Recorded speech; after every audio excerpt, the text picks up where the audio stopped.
Diasco Foot, le miroir du football de la diaspora congolaise.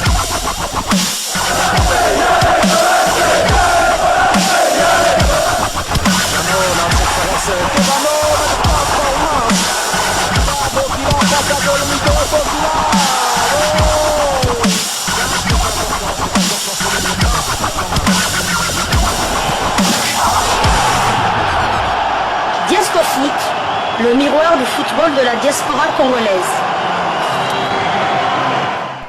Vous êtes sur Diasco Foot, le miroir du football de la diaspora congolaise. Diasco Foot vous dit bonjour, tout le plaisir est pour nous de vous retrouver, mais surtout de savoir que vous êtes nombreux en train de suivre votre chaîne YouTube dédiée uniquement aux footballeurs de la diaspora congolaise. C'est l'heure de partager avec vous quelques news que nous avons pu récolter pour vous, des news concernant certains de nos internationaux ou des binationaux qui se sont illustrés dans leurs clubs respectifs. Et cela dans le cadre de cette troisième livraison sportive de ce vendredi 10 mai 2024. Une livraison que nous débutons par la Suisse, où l'on jouait la 34e journée de Challenge League. Victoire précieuse du FC Sion, 1-2 sur le terrain de Arao. Titulaire pour la 39e fois consécutive, Timothy Fayulu a bien évidemment joué l'intégralité de la rencontre. Le FC Sion compte 73 points, 21 victoires, 10 nuls et 3 défaites, 67 buts marqués et 23 buts encaissés. Cette saison, Timothy Fayulu s'est retourné à 28 reprises seulement, toutes compétitions confondues. Il a tout de même réalisé 18 clean sheets en 39 matchs. Il est le gardien qui a encaissé le moins de buts en Challenge League. Prochain rendez-vous pour le FC Sion, ils se déplaceront sur le terrain de Bellinzone le vendredi 17 mai pour le compte de la 35e journée de Challenge League. Toujours en Challenge League, le FC Baden a été battu encore une fois au FC Will 3-1. Cette fois-ci, Anthony Mossi était titulaire et a disputé toute la rencontre. Son temps de jeu est de 378 minutes sur 3330. 4 matchs joués sur 35 et il a réalisé un clean sheet. Le FC Baden est dernier au classement avec 24 points. Le FC Baden est dernier au classement avec 24 points. Il compte 6 victoires, 6 nuls et 22 défaites.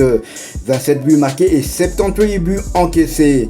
Prochain rendez-vous, le FC Baden se déplacera sur le terrain de Schaffhouse le vendredi 17 mai pour le compte de la 35e journée de la Challenge League.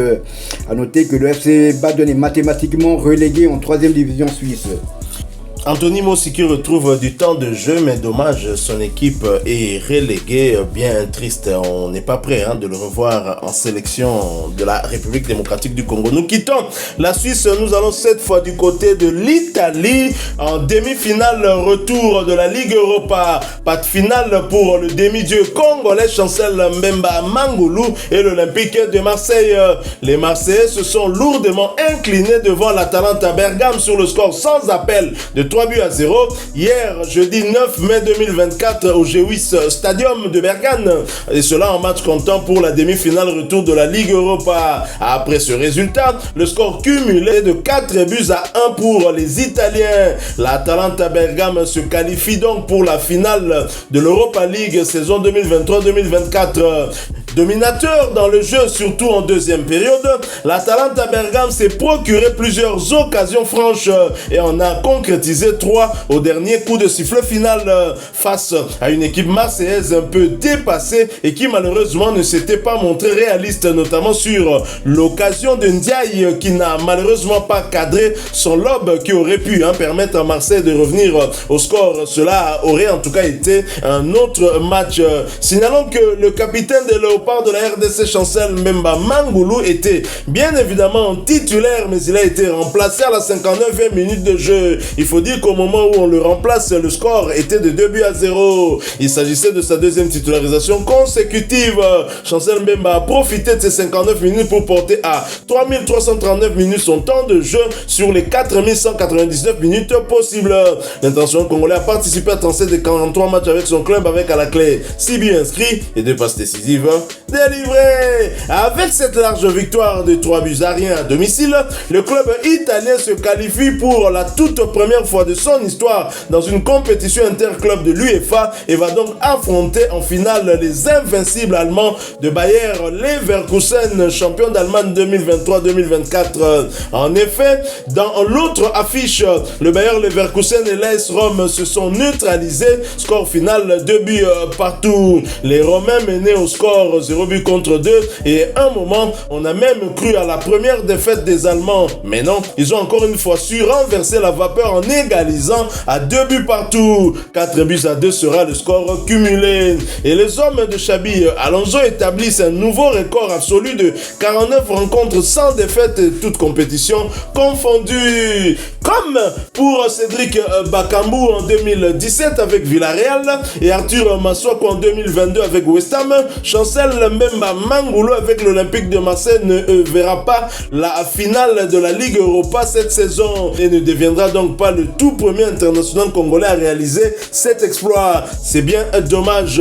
Le coup de gueule de son entraîneur Jean-Louis Gasset après cette gifle du côté de Bergame, le technicien français de l'Olympique de Marseille Jean-Louis Gasset a manifesté sa frustration sur la manière dont son équipe a joué avec deux visages fortes à Marseille mais faibles à l'extérieur lors de la phase à élimination directe. Au Vélodrome, nous sommes des tigres, mais à l'extérieur, nous sommes des chats, a déclaré Jean-Louis Gasset. Dans cette phase, en 4 rencontres jouées à l'extérieur, l'Olympique de Marseille ne compte aucune victoire, dont 3 défaites et un match nul. Les 3 défaites, c'était contre Villarreal, le Benfica Lisbonne et l'Atalanta de Bergame. Et un nul, c'était contre les Ukrainiens de Shakhtar Donetsk.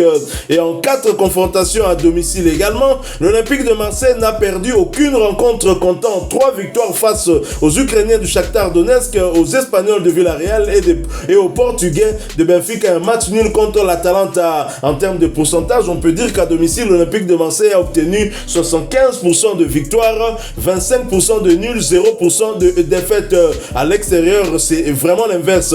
75% de revers, 25% de nuls et 0% de victoires. De quoi confirmer la thèse de l'ancien sélectionneur des éléphants de la Côte d'Ivoire, Jean-Louis Gasset. Et des larmes du Gabonais Pierre-Emerick Aubameyang.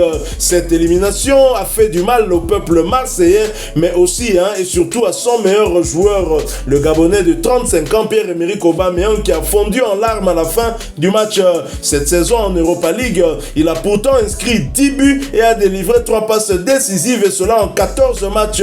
C'était l'une de ses meilleures performances dans cette compétition. D'ailleurs, Pierre-Emerick Aubameyang est tout simplement le meilleur buteur de la compétition avec ses 10 réalisations, mais il est aussi le meilleur buteur de la Ligue Europa à tout court, hormis les tours de qualification avec 33 réalisations. Finaliste en 2019 avec Arsenal, Aubameyang croyait que c'était la bonne pour l'OM, mais non, malheureusement, ils se sont inclinés, on pourrait dire logiquement, face aux Italiens qui en voulaient plus que les Marseillais, parce qu'ils voulaient écrire une nouvelle page de l'histoire en se qualifiant pour la première fois en finale d'une compétition européenne interclub.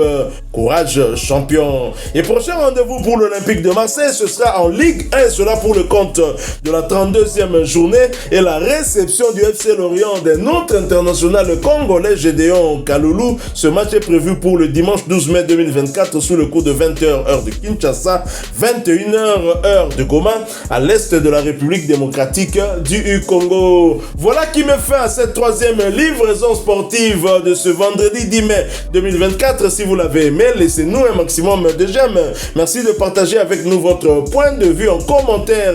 Vous êtes nouveau sur cette chaîne Diasco Foot parce que nous sommes le miroir du football de la diaspora congolaise. Eh bien, abonnez-vous. N'oubliez pas d'activer la petite cloche de notification histoire de ne plus rien manquer des prochains sujets que nous allons vous proposer encore une fois. Merci à vous, avec espoir de vous retrouver bientôt dans un autre sujet d'actualité. En attendant, portez-vous bien et Diasco Foot vous dit au revoir.